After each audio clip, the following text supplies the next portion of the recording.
السلام عليكم. النهارده ان شاء الله يا فندم هنمشي مع حضرتك خطوه خطوه من اول ما تبدا تفكر تشتري مرتبه، ازاي تبحث وتجيب المرتبه المناسبه ليك لغايه ما تشتري المرتبه وتوصل عندك البيت لما بعد الشراء ان شاء الله.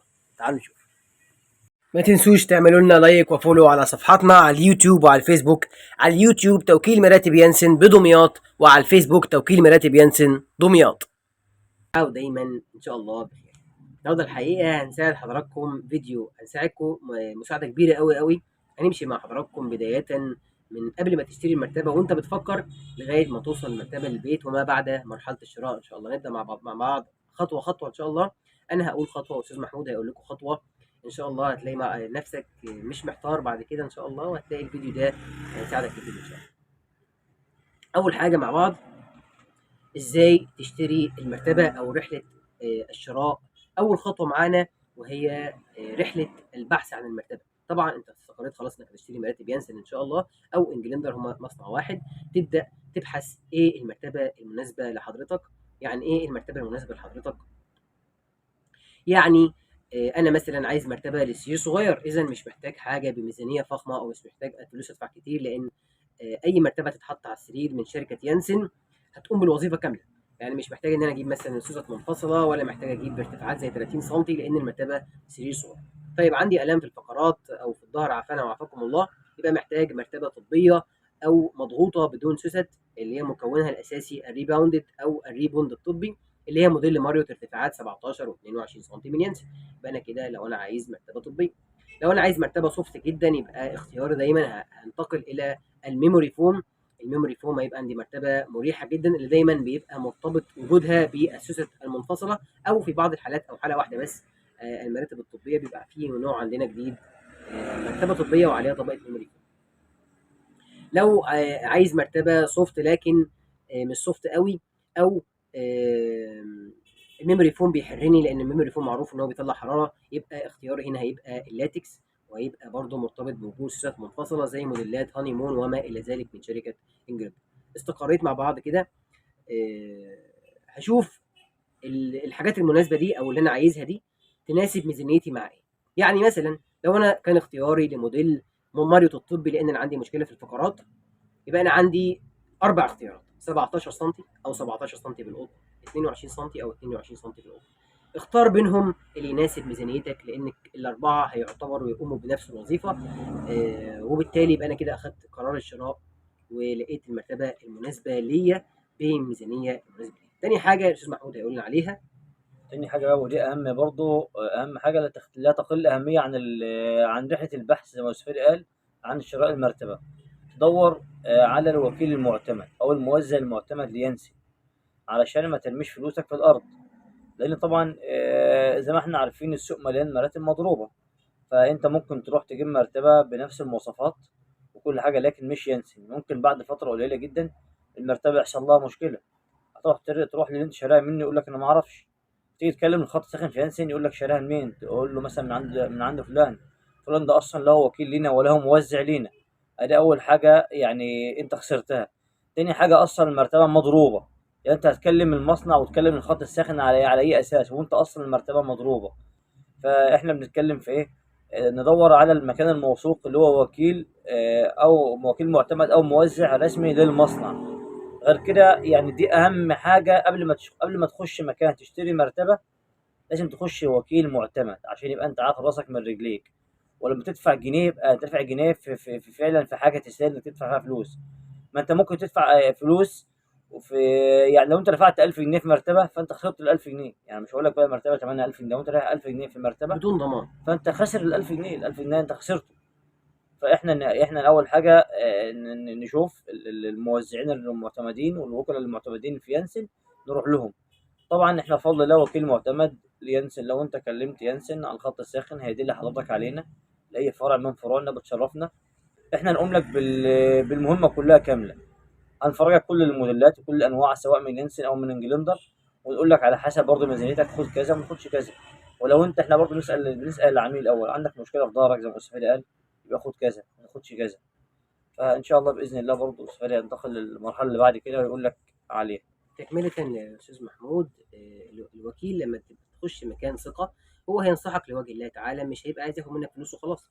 ان سهل جدا تخش لحد من شركه يانسن بيكون بيبيع اي حاجه، او بيدعي ان هو وكيل، ويبدا يقول لك مثلا السرير الصغير عايزك تاخده فيسكوبيديك اللي هو ميموري فوم وصوت منفصله، مع ان انت مش محتاج كده تماما لو الميزانيه عندك مش مساعداك. فتقدر تلاقي نفسك بتدفع فلوس كتيره جدا جدا جدا، فيبدا يكبر لك الموضوع، تلاقي نفسك بتدفع 30,000 جنيه في المراتب او حاجه زي، مع ان انت هو ما فيش مشكله تدفع في المبلغ ده لو معاك او باستطاعتك، لكن انت ممكن توفر وتجيب مراتب ممتازه جدا باقل من كده لو اخدت نصيحه صادقه من ناس مش عايزه تضحك عليك، او ناس مش عايزه تاخد منك فلوس. احنا كوكيل معتمد بنمثل المصنع في كل شيء، سعرا وجوده وضمانا. فما تلاقي عندنا لعب من اي نوع، لا لعب في الاسعار ولا لعب في الجوده ولا لعب في اي حاجه، ان شاء الله الكلام بما يرضي الله دائما. الخطوه اللي بعد كده معانا، انت خلاص استقريت على النوع اللي انت عايزه، تبدا تجربه وتشوفه هل فعلا توقعاتي اللي انا شايفه على ارض الواقع، ولا ارض الواقع حاجه تانية، اختار نوع بالظبط. تاني. لازم تختار، تشوف المرتبه خلاص انت استقريت. طب والله فعلا ظهري كويسه، والله انا فعلا عندي مشكله في الظهر فدي مساعداني. لا ده انا حاسس بالم لسه، لا دي طريه قوي دي. فالمهم قوي انك تجرب، عشان بعد كده طبعا ما ينفعش تبدا تجرب المرتبه وتلاقيها مثلا بعد كده تقول الله طب انا عايز ارجعها في اللحظه دي، مش هينفع طبعا، لان انت جربت المرتبه واستخدمتها خلاص، ما عادش ينفع ولذلك زي ترجع. ما السفير قال احنا بنساعدك في البدايه خالص عند اختيار المرتبه، احنا بنساعدك، احنا بنقف معاك بنساعدك. حتى لو انت مش عاوز تشتري، يعني حتى لو انت دخلت المحل عندي واتفرجت على كل الموديلات وجربت ومفيش اي مشكله خالص انك ما تشتريش.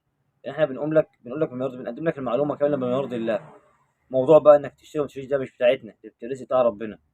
وفي ناس كتير جدا تبقى داخله المحل مش هتشتري، وممكن داخل يتفرج فربنا بيوفقه بيشتري، وفي ناس جايه تشتري ولما بيتفرج ما بيشتريش. فدي مش بتاعتنا.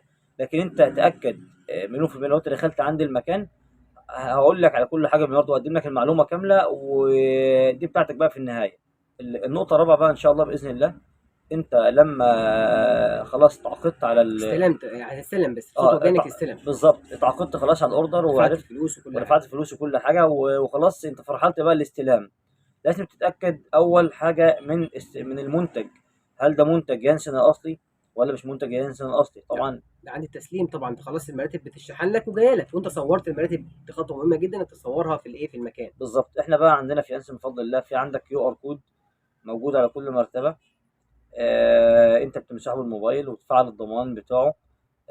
طبعا يانسن عملت الموضوع ده مؤخرا علشان تتفادى موضوع الغش. المراتب المضروبه اللي مرميه في السوق. يعني عايز اقول لك مراتب مضروبه كتير جدا وموجوده في السوق.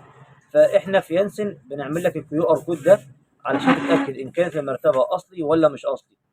فانت برضو معاك فاتوره مكتوب فيها الاوردر بتاعك الموديلات بالارتفاعات، هتقارن الفاتوره بالمنتج اللي انت استلمته. ودي برضو حاجه يعني احنا برضو كده كده عندنا ناس في المخازن، امناء مخازن، ما فيش حاجه تطلع غير بالموديل هو اللي انت شاريه، الارتفاع اللي انت شاريه، الاكياس نظيفه مش مقطعه، المرتب من جوه مش متسخه. الحاجات دي كلها احنا بنضمنها لك. بس احنا برضو بنقول لك زي التاكيد، انت بتطلع فاتورتك اللي معاك، بتبص فيها تشوف انا شاري المرتبه الصغيره مثلا موديل كذا بالطبيعه، المرتبه الكبيره موديل كذا بالطبيعه. فاحنا بنضمن لك بدايه من اختيار المنتج حتى تحسين المنتج. استاذ فادي برضه لو في نقطه ياكد لحضراتكم عليها. الفاتوره ما تنساش الفاتوره دايما. الفاتوره احنا عندنا الفاتوره المعتمده بيبقى مكتوب فيها السجل التجاري بتاعنا، ليها كود رقمي تبقى عارف رقمها، مكتوب عليها الضمان وفيها ختم، معلومات الاتصال، كل حاجه تبقى متاكد ان كل حاجه مكتوب في الفاتوره عشان الضمان طبعا يسري. مهم جدا انك ما تنساش الفاتوره. الخطوه الاخيره معانا انك ما بعد اشتريت خلاص، استخدام المرتبه ان شاء الله اللي هيضيف الروتيشن لعمرها، بالظبط اللي هيخليها تستمر ان شاء الله معاك اطول فتره ممكنه. المعلومه الاولى المهمه جدا جدا جدا، للواح او الجزء اللي تحت المرتبه اللي شايل المرتبه ما يبقاش فيه فراغات نهائي.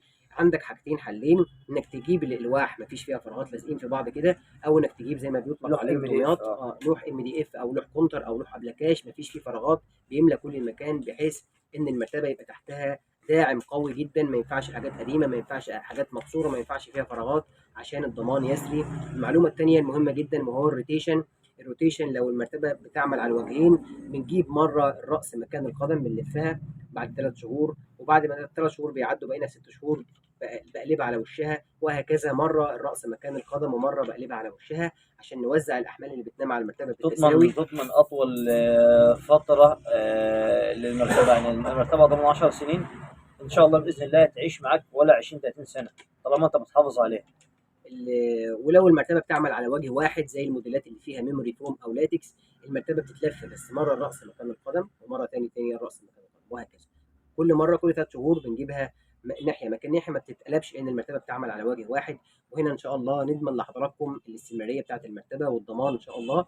يا رب تكونوا النهارده استفدتم، اعتقد ان احنا قدمنا لكم معلومات مهمه جدا. ما تنسوش تعملوا لنا لايك وفولو على صفحاتنا على اليوتيوب والفيسبوك. نراكم قريبا، سلام عليكم.